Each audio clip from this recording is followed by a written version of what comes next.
হাসির রাজা জ্ঞানের রাজা রসিক রাজা গোপাল ভাঁড়। হাসির রাজা জ্ঞানের রাজা রসিক রাজা গোপাল ভাঁড়।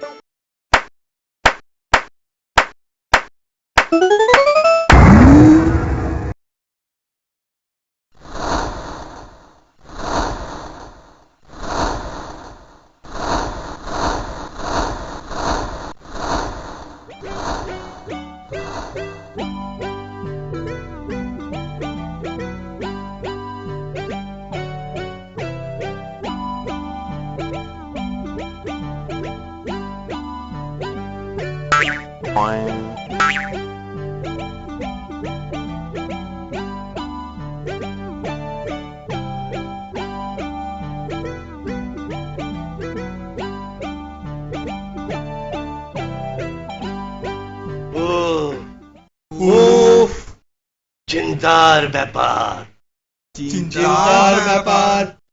যত সব প্রশ্ন উদ্ভট। মহারাজের তবে বড়ই বিপদ। কি করে হবে এর সমাধান? টেনে ধরুন মন্ত্রীর কান। মন্ত্রী!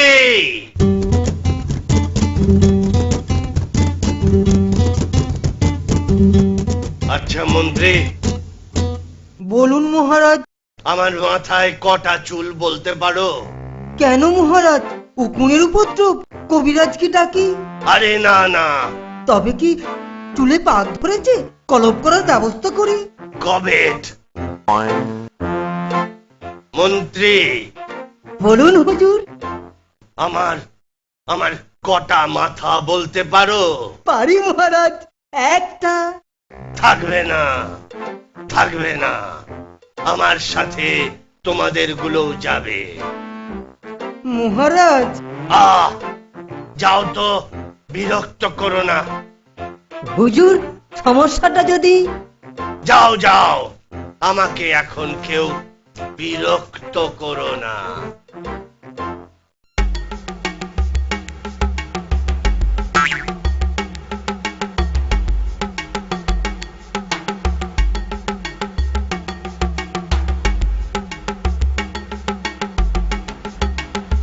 মহারাজ এখন কারোর সাথে দেখা করবেন না।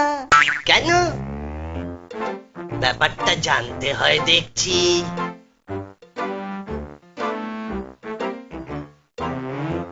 মহারাজ, আমি এসেছি মহারাজ। এখন বিরক্ত করো না, দুশ্চিন্তায় আমার মাথা ঘুরছে। কোন দিকে মহারাজ? গোপাল, এখন ভাড়ামি করো না। মহারাজ এখন চিন্তাগ্রস্ত। রাজাদের এত চিন্তা ভাবনা করতে নেই, চিন্তা করব আমরা। এই জন্যই তো মাইনে পাচ্ছি। কি বলেন মহারাজ? আপনি কিছু ভাবছেন মহারাজ? মা কালীর কৃপায় আপনার সব চিন্তাই দূর হয়ে যাবে। আপনি শুধু মা কালীর কাছে প্রার্থনা করুন। একটুও হাসছেন না, ব্যাপারটা তাহলে গুরুতর। মহারাজ, এদিকে একটু তাকান, আপনার প্রিয় গোপালের দিকে একটু তাকান মহারাজ।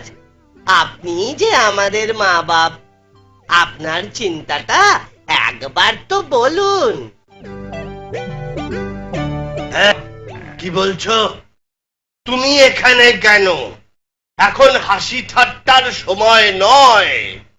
আমাকে শুধু একবার আপনার সমস্যাটা বলুন, আমি হয়তো এর বিহিত করতে পারবো। না না গোপাল, তুমি ভাঁড়, ভাঁড়ামি ছাড়া আর কিছুই জানো না। এদিকে আমার জীবন বিপন্ন, তুমি এখন যাও। মহারাজ, এই বিশাল পৃথিবীর থেকেও কি আপনার চিন্তা বিশাল, যার সমাধান আপনার আদরের গোপালের কাছে হবে না?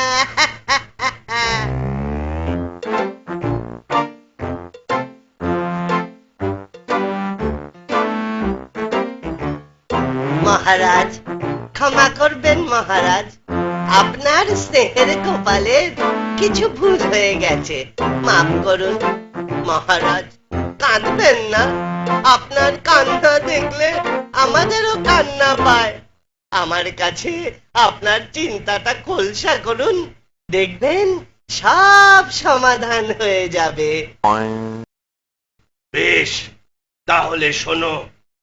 মন্ত্রী, গোপালকে মুর্শিদাবাদের নবাবের ফরমান পড়ে শোনাও, দেখি যদিও কোনো সমাধান করতে পারে। জি হুজুর, কিন্তু হুজুর একটা কথা না বলে পারছি না। গোপাল ভাঁড় চিরকাল ভাঁড়ামি করে এসেছে, এখনো যে ভাঁড়ামি করছে না তাই বা কি করে ভাবলেন? ভাঁড়কে বলেই দেখুন না, ভাঁড়ের বুদ্ধি মন্ত্রীর থেকে বেশি। বেশ, তাহলে শোনো। সমাধান না পারলে কিন্তু শুলে চড়তে হবে।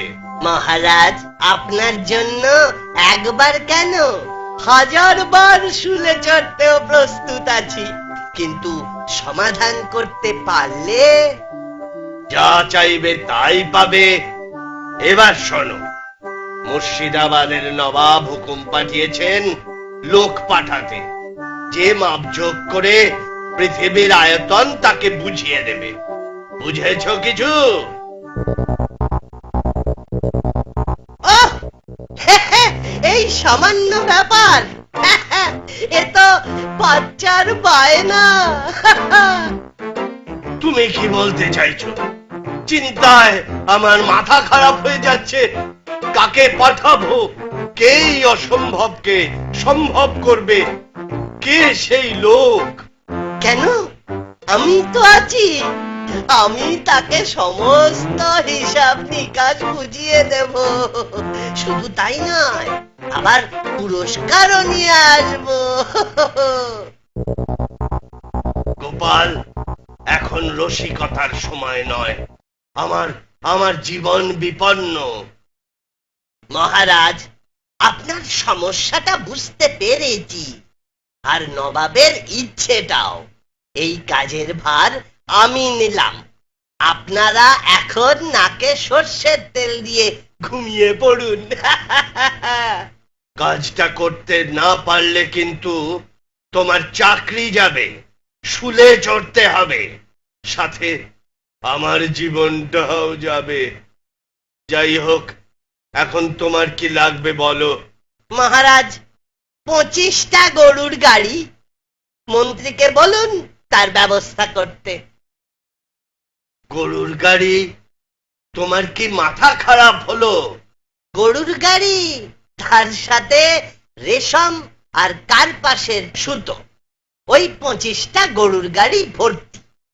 তুমি জানো তুমি কি চাইছো? এর সাথে পৃথিবীর আয়তনের কি সম্পর্ক? গোপালের পেট গরম হয়েছে। তুমি চুপ করো, অকর্মার ঢেঁকি।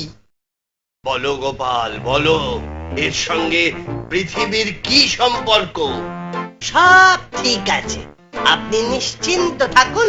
এবার নবাব বুঝবে কত ধানে কত চাল।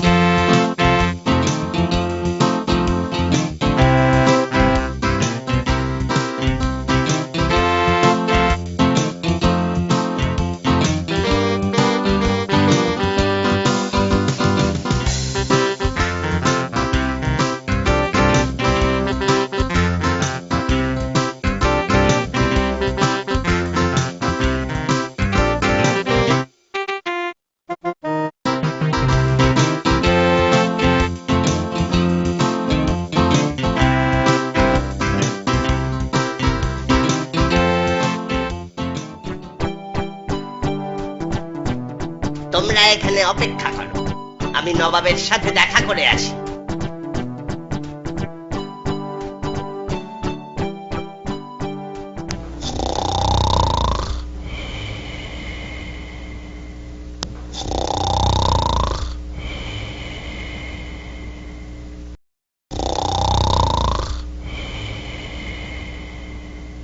বেটা, আমাদের ঘুম ভাঙিয়ে দিয়ে নিজে ঘুমোচ্ছ। নবাবের জয় হোক, নবাবের জয় হোক। কে তুমি? কোথা থেকে আসছো? মহারাজ কৃষ্ণচন্দ্র আমায় পাঠিয়েছেন। ও বেশ বেশ, বহুত আচ্ছা। তা তুমি কি ভূতাত্ত্বিক না জ্যোতির্বিদ? হুজুর, আমি বুদ্ধিবিদ। তার মানে? আচ্ছা ছাড়ো, আমার প্রশ্নের উত্তর নিয়ে এসেছো তো? তোমার মাপঝোঁকের যন্ত্রপাতি দেখছি না, সেসব কোথায়?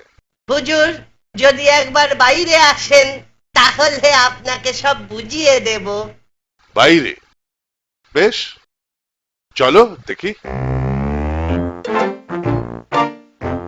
কি ব্যাপার, এত গরুর গাড়ি, এত সব সুতো?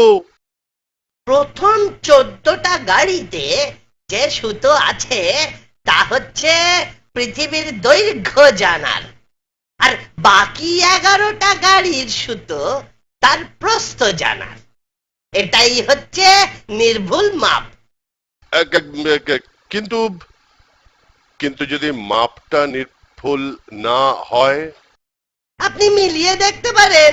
সব থেকে ভালো হয় যদি আপনি নিজে দাঁড়িয়ে সব ঠিকঠাক মাপিয়ে নেন।